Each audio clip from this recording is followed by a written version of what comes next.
joven aparentemente normal, inteligente y con un futuro brillante, terminó convirtiéndose en uno de los asesinos más perturbadores de la historia de México, escondiendo un lado oscuro que pocos podrían imaginar.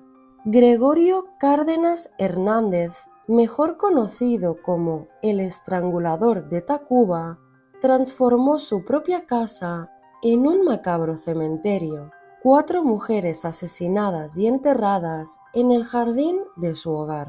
De la vida cotidiana al horror absoluto, sus crímenes sacudieron a México, y lo que ocurrió después desafía la razón. Un asesino celebrado, indultado y considerado un ejemplo de reinserción social.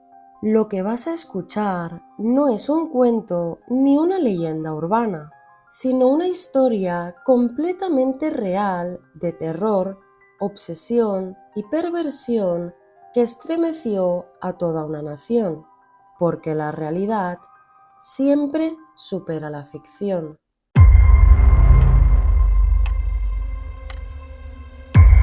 Gregorio Cárdenas Hernández, popularmente conocido como el Estrangulador de Tacuba, nació en 1915 en Veracruz, México. Goyo formaba parte de los 8 hijos de doña Vicenta Hernández.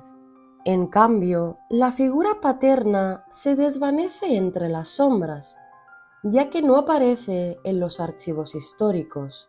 Desde su niñez, cargó con las secuelas de una encefalitis que afectó su sistema nervioso, causando un daño irreversible en tejidos imposibles de regenerar.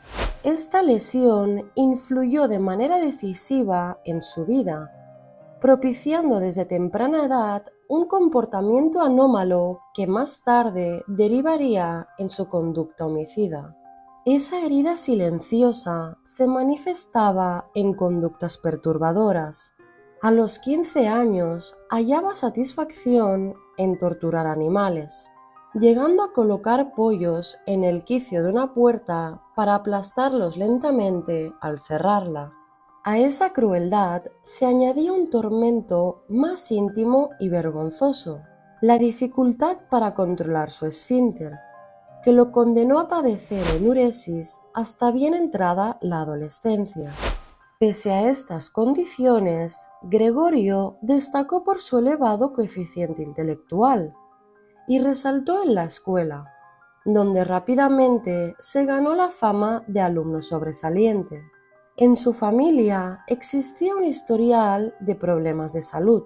Su padre padeció migrañas intensas hasta los 31 años, y 2 de sus hermanas sufrían ataques epilépticos. En el hogar, Gregorio mantenía un vínculo enfermizo con su madre, mientras que en la escuela sus compañeros lo describían como un muchacho tímido y reservado. Sin embargo, bajo aquella apariencia reservada se revelaban gestos perturbadores, como prender fuego al cabello de las niñas o engañar a sus compañeros ofreciéndoles dulces mezclados con excremento. A pesar de no tener una buena relación con las mujeres, a los 24 años se casó con Sabina Lara González, de la que se divorció poco tiempo después, tras que la madre de la joven lo acusara de estupro.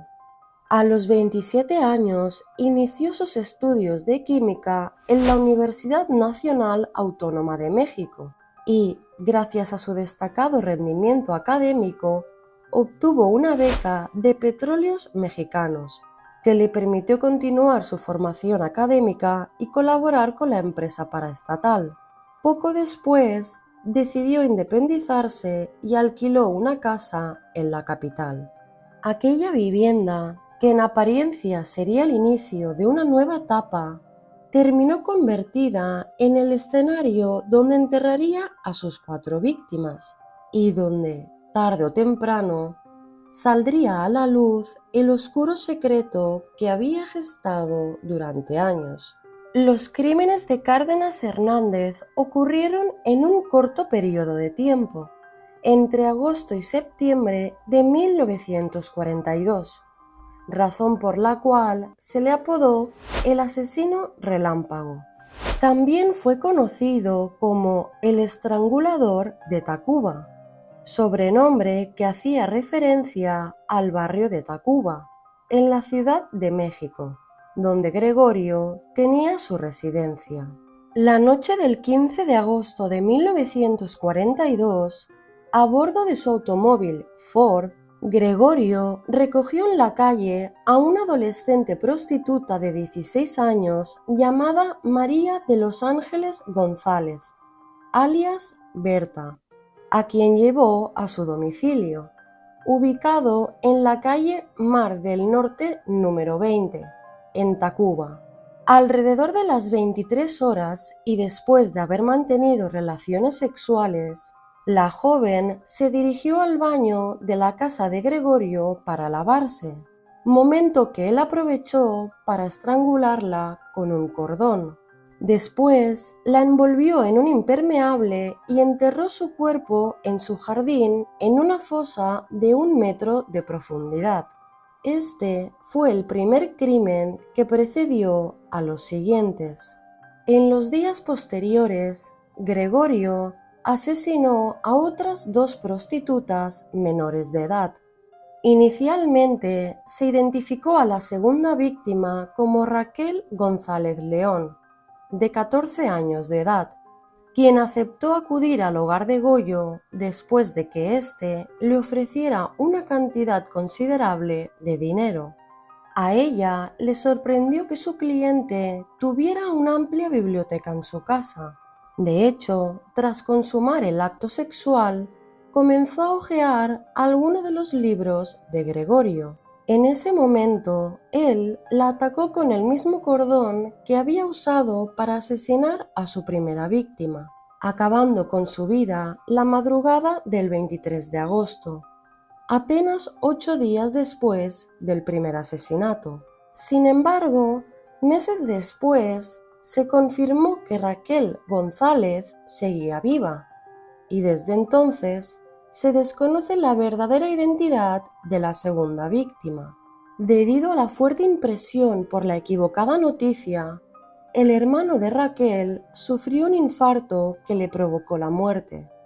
La tercera víctima fue Rosa Reyes Quiroz, una prostituta de tan solo 16 años, a quien Gregorio también llevó a su casa, pero en esta ocasión la joven se negó a tener relaciones sexuales con él.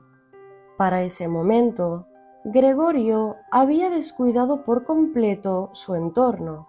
El laboratorio estaba desordenado, los libros fuera de lugar, ropa sucia esparcida por todas partes y el polvo acumulándose en cada rincón. Este descuido despertó cierta desconfianza en Rosa, quien decidió acercarse al laboratorio para investigar un poco sobre su cliente. Mientras la joven observaba los tubos de ensayo, el estrangulador de Tacuba la atacó, y, aunque Rosa intentó defenderse, Gregorio la estranguló con un cordón hasta acabar con su vida, el 29 de agosto. Después de asesinarla, cavó una fosa en su jardín, que para entonces ya no tenía mucho espacio, por lo que decidió atarla de pies y manos antes de enterrarla. Todas ellas fueron estranguladas y sepultadas en el jardín de la casa de Cárdenas. La cuarta víctima de Gregorio Cárdenas fue Graciela Arias Ábalos, de 21 años. Era estudiante de la Escuela Nacional Preparatoria de la Universidad Nacional Autónoma de México e hija de Manuel Arias Córdoba, un reconocido abogado penalista. Cárdenas estaba completamente obsesionado con ella. Graciela rechazó sus insinuaciones e incluso llegó a bofetearlo cuando él intentó besarla a la fuerza. Herido en su orgullo, Gregorio decidió asesinarla. El 2 de septiembre de 1942 la atacó salvajemente dentro de su automóvil hasta quitarle la vida. pero en esta ocasión no utilizó una soga, sino que arrancó la manija del coche y la golpeó en la cabeza hasta matarla. Después, llevó el cadáver a su casa, durmió junto a él, practicó necrofilia y finalmente lo enterró en su jardín, junto a los cuerpos de sus otras víctimas.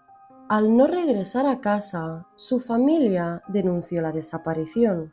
El 3 de septiembre de 1942, su padre presentó una denuncia formal ante las autoridades. El caso fue asignado al jefe del Servicio Secreto de la Jefatura de Policía de México, Leopoldo Treviño Garza, quien encomendó la investigación a los detectives Ana María Dorantes y José Acosta Suárez. El primer lugar donde indagaron fue la escuela preparatoria de la Universidad Nacional de México, ya que allí había sido vista por última vez con vida. Varios testigos confirmaron que el día de la desaparición de la joven, Graciela y Gregorio habían sido vistos juntos en la Facultad de Química. Relataron que, alrededor de las 20 horas, tras concluir su clase de etimologías y bajo un fuerte aguacero, la joven subió a un automóvil Ford modelo 1939, con placas B901, registrado a nombre de Gregorio Cárdenas Hernández. Siguiendo esta pista, los detectives se dirigieron al domicilio del propietario del vehículo. Allí fueron recibidos por Vicenta Hernández, madre de Goyo, quien les explicó que su hijo había perdido la razón la noche anterior y que esa misma mañana lo había internado en el centro psiquiátrico del Dr. Oneto Berenqué, ubicado en la calle Primavera, en Tacubaya. La versión desconcertó a los agentes, quienes sospecharon que podría tratarse de una coartada. Por ello, decidieron acudir al hospital para interrogar directamente al sospechoso. El interrogatorio no arrojó resultados. Cárdenas respondía a todo con un tono de aparente desequilibrio mental, y no se logró obtener ninguna información clara. Sin embargo, los agentes tuvieron la sensación de que todo era fingido. Soy inventor, amigo. Soy el hombre invisible y hago invisibles a los hombres. Estas pastillas hacen el milagro. Cuando le preguntaron acerca de Graciela Arias Ábalos, permaneció en silencio. Ese fue el recurso inicial de defensa de Gregorio Cárdenas, señalado como el primer asesino serial de mujeres en México. Al día siguiente, el agente Acosta Suárez y otros 3 detectives, acompañados por el licenciado José Campuzano, amigo y socio del padre de la víctima, Graciela, se trasladaron a la casa ubicada en Mar del Norte número 20, en Tacuba. Al inspeccionar cuidadosamente el jardín, el agente José Acosta Suárez descubrió que apenas sobresalían los dedos del pie de un cadáver que estaba allí enterrado. De inmediato acudió a la jefatura de policía y, con la intervención del Ministerio Público, se procedió a la exhumación, confirmándose que se trataba de Graciela Arias. En el mismo lugar, también fueron hallados otros 3 cadáveres ocultos bajo la tierra. La vivienda quedó precintada de manera inmediata. El primer cadáver descubierto al fondo del jardín yacía en decúbito ventral, con la cabeza orientada hacia el sur. Estaba completamente desnudo, aunque cubierto con una colcha y sin calzado. Unos zapatos color guinda fueron encontrados después dentro de la casa. A su lado se localizó un bolso de mujer con un monedero que contenía algunas monedas, así como un abrigo verde. Tenía las manos atadas. Se confirmó que era Graciela, pues las prendas encontradas coincidían con las que vestía la joven la última vez que fue vista con vida. El segundo cuerpo, también en decúbito ventral, pero con la cabeza hacia el norte, estaba semivestido.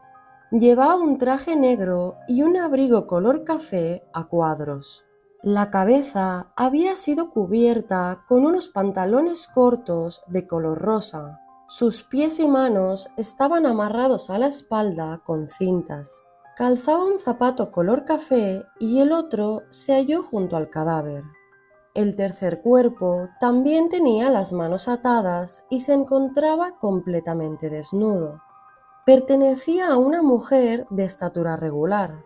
Llevaba puestos zapatos azules y, junto a ella, se encontró un jersey del mismo color. Gregorio fue arrestado y trasladado a la delegación, donde redactó su propia declaración y aceptó los cargos. Sin embargo, años más tarde intentaría retractarse, argumentando que todo había sido una conspiración en su contra orquestada por enemigos del sindicato petrolero. Durante el interrogatorio en la jefatura de policía, Gregorio Cárdenas confesó haber asesinado a las 3 mujeres halladas el día anterior en el jardín de su casa. Añadió que la otra víctima, que aún no había sido localizada, la había enterrado cerca de la puerta. Cárdenas relató que solía llevar a las mujeres a su domicilio, ubicado en la calle de Mar del Norte, donde primero satisfacía sus deseos sexuales y luego las asesinaba, ahorcándolas en todos los casos. Explicó que una vez consumado el acto sexual, experimentaba un odio intenso hacia ellas, motivo por el cual les daba muerte. Posteriormente se levantaba, cavaba en el jardín y las enterraba. Sobre uno de los cadáveres, semivestido y con las manos y pies atados a la espalda, comentó que, debido al cansancio, la ató de esa manera para ocupar menos espacio y facilitar el entierro. En cuanto a Graciela Arias Ábalos, relató que la recogió en la escuela y la llevó hasta su domicilio. Como se resistía a entrar, arrancó la manija del automóvil y la mató a golpes. La introdujo en la casa y cometió contra ella un atroz ultraje antes de enterrarla. Finalmente, Cárdenas se excusó en que el profundo odio que sentía hacia las mujeres se originaba en la infidelidad de su primera esposa, Sabina Lara González. El propio estrangulador de Tacuba afirmó que no podía estar cerca de una mujer, ya que entonces se transformaba. Desaparece el hombre y surge la bestia. No puedo refrenar el odio que siento por ellas, y ese impulso me ha llevado a la triste condición en la que me encuentro. La brutalidad y el trasfondo social de este caso lo convirtieron en uno de los episodios más impactantes de la historia criminal de México, dejando a la sociedad consternada ante la magnitud de la obsesión y violencia de Gregorio Cárdenas. Mientras la defensa sostenía que Gregorio era inimputable debido a problemas mentales, los detectives hallaron en las escenas del crimen un diario personal. En él, Gregorio escribía notas de arrepentimiento por el asesinato de Graciela, detallaba las descripciones de otros homicidios y narraba cómo cometía actos de necrofilia con los cuerpos. Además, encontraron varias fotografías en las que aparecía vestido de geisha, las cuales más tarde serían usadas por la defensa para reforzar la idea de una enfermedad mental. Según el archivo criminal, Gregorio medía 1,72 m y era de complexión extremadamente delgada, de manos tan escasas y escuálidas, de fuerzas pequeñas, porque nunca me dediqué a hacer músculo. Así se describió el mismo Gregorio Cárdenas, cuando compareció ante el juez 14 de la Quinta Corte Penal, José Espinosa y López Portillo, acusado de estrangular a 4 mujeres. Finalmente, fue juzgado y sentenciado a prisión por el homicidio de 4 jóvenes, así como por los delitos de inhumación clandestina y necrofilia. Posteriormente, fue trasladado al Palacio de Lecumberri, donde quedó recluido en el pabellón destinado a enfermos mentales. Sin embargo, al día siguiente, sus abogados consiguieron su traslado al Hospital Psiquiátrico La Castañeda, donde fue sometido a tratamientos con electrochoques. Pero poco tiempo después, los psiquiatras lo declararon mentalmente competente. Desde el principio, como señalaba la prensa de la época, el caso conmocionó a la sociedad mexicana. No obstante, y de manera sorprendente, despertó una fuerte obsesión en algunas mujeres. Decenas de ellas solicitaban autorización a las autoridades para visitarlo, alegando que lo hacían por motivos puramente científicos. Durante su tiempo en prisión, conoció a la que sería su segunda esposa, con quien tuvo 4 hijos, todos ellos concebidos mientras permanecía encarcelado. 2 años más tarde, logró escapar del manicomio y huyó a Oaxaca, donde ejerció como maestro rural. Al ser reaprendido, ya no fue enviado de nuevo a la Castañeda, sino que fue recluido directamente en el Palacio de Lecumberri. Dentro de prisión, comenzó a estudiar Derecho. Su madre le llevó más de 200 libros, así como un órgano que instaló en su celda. Memorizó totalmente el Código Penal, ayudó a otros reos con sus asuntos legales, pintó más de 70 cuadros, escribió diversos libros y llegó a publicar historietas dibujadas por él mismo donde relataba los crímenes más famosos.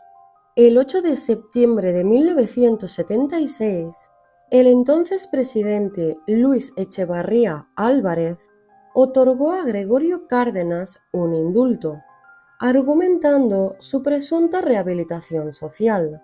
Paralelamente, el juez Raúl Gutiérrez Márquez resolvió que Cárdenas no era legalmente responsable de sus crímenes debido a una enfermedad mental diagnosticada 34 años atrás. Además, su abogado argumentó que a los 62 años ya había perdido por completo su apetito sexual y criminal. Tras permanecer 34 años en prisión, 5 de ellos en el Hospital Psiquiátrico La Castañeda, Cárdenas recuperó su libertad y se convirtió en un ejemplo de estudio sobre el sistema penitenciario y la reinserción social en México. Tiempo después, fue invitado a la Cámara de Diputados, donde se le presentó como un ejemplo de criminal rehabilitado capaz de reincorporarse a la sociedad. Allí fue homenajeado y ovacionado como modelo de reinserción. Gregorio continuó sus estudios en la entonces Escuela Nacional de Estudios Profesionales Aragón, donde en 1982 obtuvo el título de licenciado en Derecho con la tesis Insuficiencia de nuestra legislación en la inimputabilidad por ausencia o disminución de capacidad mental. Más tarde, Gregorio inauguró una exposición de sus pinturas en una galería de la capital mexicana, donde recibió elogios de la crítica y logró vender todas sus obras a precios muy elevados. Paralelamente, abrió un despacho jurídico y comenzó a ejercer como litigante. Su vida inspiró una radionovela que alcanzó niveles de audiencia extraordinarios, mientras que puestas teatrales como El criminal de Tacuba recrearon su historia. Cárdenas demandó dicha representación por incluir escenas de los asesinatos y referencias a su vida sexual a partir de las imágenes de geishas encontradas en su casa en 1942. Y finalmente ganó el litigio. Incluso en aquel tiempo se llegó a considerar la posibilidad de erigir en la Ciudad de México una estatua con su efigie. Gregorio Cárdenas Hernández falleció en la Ciudad de México el 2 de agosto de 1999, a los 84 años de edad, por causas naturales. La historia de Gregorio Cárdenas, el estrangulador de Tacuba, es un recordatorio de que la mente humana puede ocultar secretos inimaginables. Lo que comenzó como la vida de un joven inteligente y reservado se transformó en uno de los episodios más escalofriantes de la criminología mexicana. Sus crímenes dejaron una huella imborrable y su historia sigue despertando fascinación, horror y reflexión sobre la complejidad del comportamiento humano. Lo más sorprendente es que, tras ser indultado, recuperó su libertad y llegó a ser ovacionado como ejemplo de reinserción social. Un desenlace difícil de comprender que nos invita a cuestionar la justicia y a recordar la memoria de las víctimas. Si esta historia te ha impactado, no olvides suscribirte, dejar un like y activar la campanita para no perderte más vídeos como este. Os leo en comentarios. Hasta la próxima.